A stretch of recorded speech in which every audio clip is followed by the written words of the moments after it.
Wherever you go, whatever you do, throw a little at it. Omax, Vest and Briefs. சென்னையில் CPCL சார்பில் நடைபெற்ற மரக்கன்றுகள் நடும் விழாவில் மத்திய இணையமைச்சர் சுரேஷ் கோபி கலந்து கொண்டார். இந்தியன் ஆயில் குழும நிறுவனமான சென்னை பெட்ரோலியம் கார்ப்பரேஷன் சார்பில் சுற்றுச்சூழல் பாதுகாப்பை வலியுறுத்தும் வகையில் மரக்கன்றுகள் நடும் விழா மணலி ஆர் முல்லைவாயில் பகுதியில் நடைபெற்றது. இதில் மத்திய இணையமைச்சர் சுரேஷ் கோபி சிறப்பு விருந்தினராக கலந்து கொண்டு மரக்கன்றுகளை நட்டு விழாவை தொடங்கி வைத்தார். மேலும் பசுமை பாதுகாப்பிற்கான உறுதிமொழியை தமிழிலேயே அவர் கூறிய நிலையில் அனைவரும் அதனை திருப்பிக் கூறி உறுதிமொழி எடுத்துக் கொண்டனர்.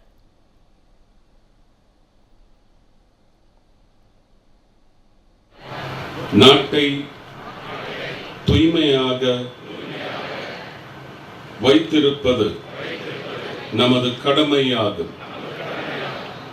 நான் எப்போதும் தூய்மைக்காக என்னை அர்ப்பணிப்பேன். தமிழ் ஜனம் சேனலை சப்ஸ்கிரைப் பண்ணாம பார்த்துட்டு இருந்தீங்கன்னா மறக்காம சப்ஸ்கிரைப் பண்ணிடுங்க.